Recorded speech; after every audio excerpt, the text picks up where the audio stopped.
Welcome to Many Magical Tales, short stories for kids by Christopher Durr. Thank you for joining us on another adventure.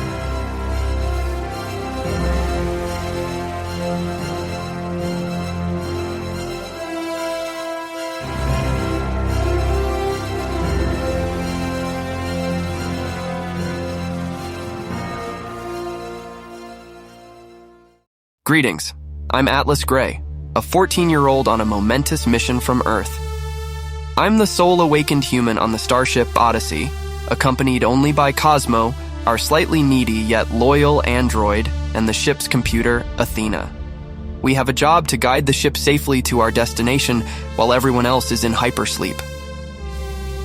We are on a journey across the cosmos to explore Alpha Centauri, seeking a new home for humanity among the stars. As we will all soon discover, a simple mission is never as simple as it seems. Episode 2, First Contact. Atlas Gray signing back on. The power briefly dipped, causing a temporary loss of all communications. However, it appears that everything is now back online, at least for the time being.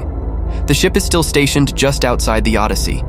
My next objective is to attempt communication with it in order to determine its intentions, see if it poses a threat or is friendly. The disturbances it caused to our ship may not have been deliberate. They could be unintended consequences of the immense size and uniqueness of this colossal vessel. Cosmo, on the other hand, remains skeptical as always and believes I'm quote-unquote behaving like a child for wanting to talk to it. But I've never let a bot boss me around, and I'm not going to start now. Plus, all of this time would be wasted if I didn't at least try to establish communication. I'm going to open all lines of communication and send it a friendly, "Hi, I'm a human from Earth, and what or who are you?" On this matter, Athena agrees with me. She thinks at this point it would be foolish not to make contact, or at least attempt to make contact. Besides, our engines are still stuck at idle. We're not going anywhere anyway. We need the ship to either release us or move away from us for us to take off and continue on our way. Atlas Gray, out. Atlas Gray back on. Well, I've done it. I've acted first. I've sent out the message. I can't lie. I'm on pins and needles right now. I really am beginning to wonder why I ever left my comfy, cozy life, friends, and family just to do this. I mean, yeah, it was a once-in-a-lifetime opportunity that would probably never happen again, but why me? It's me? I'm the one making contact for the first time? With an unknown species on behalf of the human race. Surely Earth Command had to have seen this as a possibility when they decided to let me remain awake and help guide the ship alongside Cosmo and Athena. I know I was chosen to stay awake because I'm young and my body can handle interstellar travel better than the older crew members. They needed someone to stay awake and ensure the systems were operating well, and that Cosmo and Athena were doing what they're supposed to. Technically, I shouldn't be making all these kinds of decisions about making first contact with a new species, but that's what you get for leaving me in charge. You hear that, Earthcom? If this goes bad, it's on you for leaving a kid in charge. I was just kidding, Earthcom. I'm the guy for the job, and this is all going to be absolutely okay. It's going to be great. No worries, I've got this. Atlas Gray signing on. Man, oh man, do I have an update for the ages. I have received a message back from the ship, and warning, Earthcom, you are not going to like what you hear. I'm going to relay the exact message I received. It was not a video, it was only audio, so I'm including it in this briefing. Attention, interstellar voyagers. We are the Zentari, and we are keenly aware of your designs. We possess knowledge of your impending journey and have vast knowledge of the history of Earth. Our presence is not malevolent. We come in peace, but as a harbinger of grave tidings. A colossal conflict unfurls within the Alpha Centauri planetary system. It is strongly urged that the human race abstains from attempting to explore or colonize any planets in the Alpha Centauri system. A return to Earth is not merely a suggestion, it is a dire imperative. Grasp that this is not a threat, but a foreboding admonishment. We, as a non-belligerent species, stand resolutely apart from the relentless strife. Your signals have been received, confirming your inexorable trek towards exploration of the system. It is unwise, perilous even. You must re-evaluate your path or seek other worldly domains. The route to Alpha Centauri is closed. If the survival of your species holds any significance, you must return to Earth. Turn back now. Also, just so you are aware, we love your television shows, movies, and music, especially from the late 1900s. Please turn back, head home, and send more. That's it. That's the end of the message. So what do I say to that? How do I respond to that? I'm sorry, Mr. Zentari, interstellar space traveler, warning people about impending doom. Obviously, we will just throw away our mission that we spent many years and trillions of dollars on. Not to mention that with everything going on back on Earth, we kind of need somewhere else to go as a backup to ensure the continuing existence of our species. So thank you for your friendly warning, and I will be turning back and heading home. Have a great day. See you later.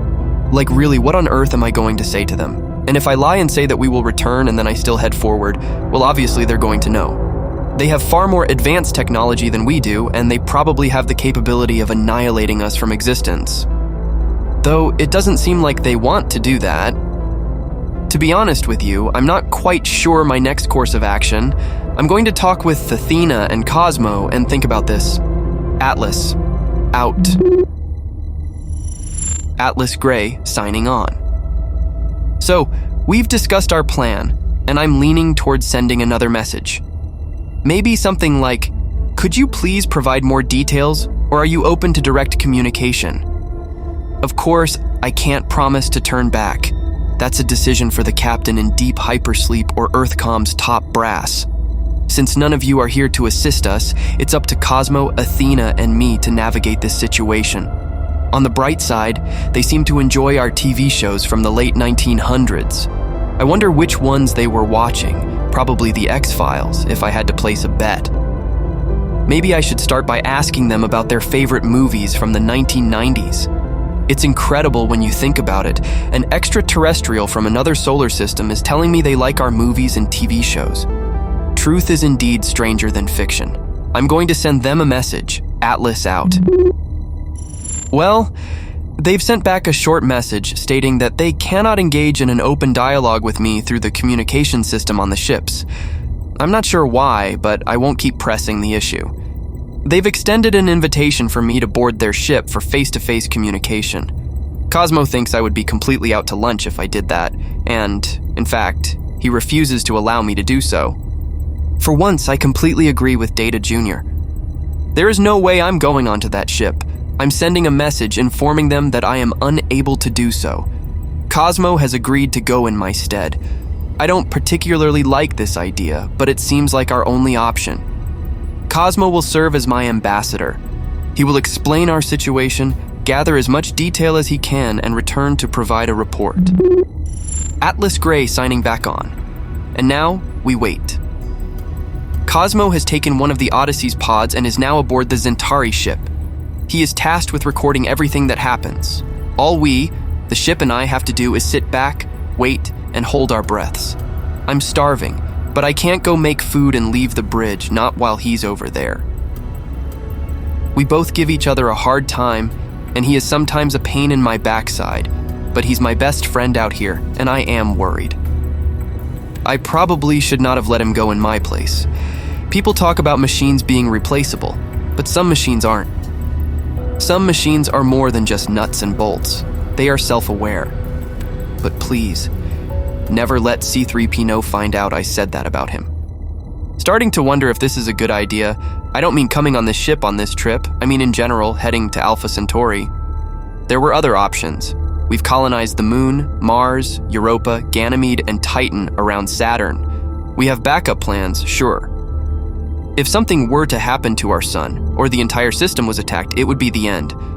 But Earth, as fragile as it is right now, is not our only home. It's not our only option. So if I were to call it quits on this mission and head home, it's not like I'd be dooming all of humanity.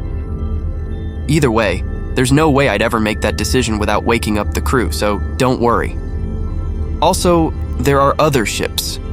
Yes, they left long after we did, but if I keep sitting around much longer, then eventually one of them is going to show up. I should probably start sending messages to them too. I'm sure EarthCom is doing that, but the signal takes much longer. I might be able to reach them quicker, and for all I know, they've been intercepting these messages all along. Atlas Gray, signing off. Atlas Gray back. Cosmo is back. He was released freely back to return to the Odyssey, leading me to further believe they are truly not hostile or going to do us harm. I am about to upload the recording of Cosmo's interaction with the Zentari. You will be hearing it real time, as I also have yet to review it.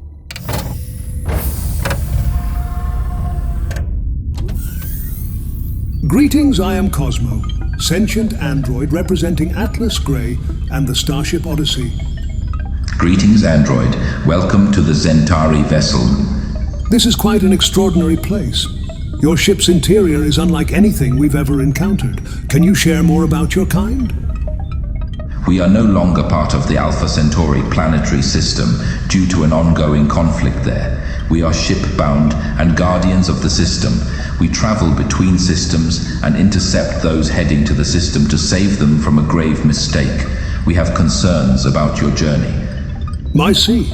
Could you elaborate on the nature of the conflict in Alpha Centauri?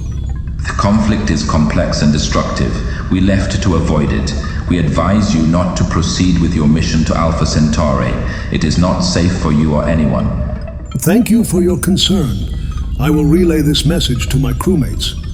Our intentions are not hostile. We seek to protect your species. Please heed our warning, but we do have a proposal. A proposal? What kind of proposal? We will provide you with a detailed map to a more peaceful local star system with multiple planets very similar to your Earth.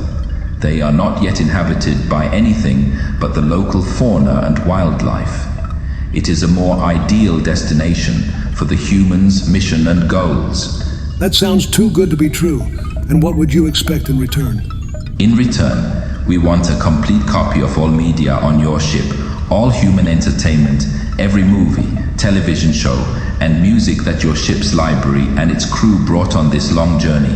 We grow bored and tired, out here living among the stars and rocks. If you will provide us with a copy of all your entertainment, we will provide you with a map and possibly more. Do we have a deal? I must return to my ship and speak with Atlas. He will send his answer via the communication system. Very well, do not delay. We are not the only species in this sector. You would do well to be on your way. Atlas here. Unbelievable. Simply unbelievable. If I didn't have this documented and recorded, I don't think anybody would believe it. Actually, come to think of it, I'm still not sure I believe it. This might be the strangest thing I've ever heard. Maybe I'm dreaming, maybe I'm back home, maybe I'm lying in my bed and this is all one big dream. Ouch. Nope. Definitely not a dream. Anyway, I'm going to respond back to them. Absolutely, yes. I will be copying all the files and it will be on the way to their ship shortly. Even if we don't go to the new destination, it would be nice to know about its existence and where it is. Cosmo did a fantastic job and I'm glad that he's back. I'll be back after sending over the files. Atlas Gray signing off. Atlas Gray signing back on. Well, that took longer than I expected. I needed Cosmo and Athena's help to get all the files because most of the crew members' files were securely blocked away in their own personal databases. Athena was able to finally gain access to all of it and copy all of their media files, being sure to not include any personal files of family, kids, or anything like that of a personal nature. Basically, they're just getting the Hollywood stuff and the music. Seriously, can you imagine the Zentari drifting through space listening to death metal? Epic. They just received 800 petabytes of media from us. That should be enough to keep them entertained for the next millennia. We are now waiting for a response. Atlas Gray signing back on. Well, we've got it. We've got the map directions on where to go, information about the planet, information about the star system. We even have historical documentation of the history of the Alpha Centauri system and its beings.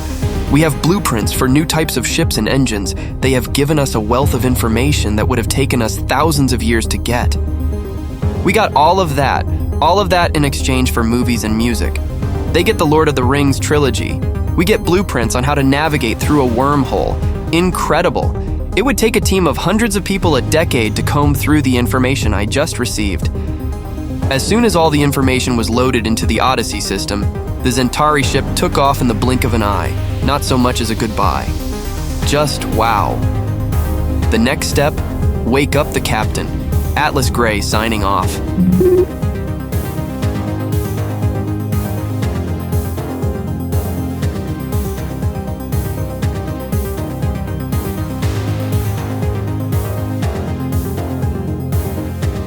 Thank you for listening to Atlas Gray, Episode 2 First Contact, presented by Many Magical Tales.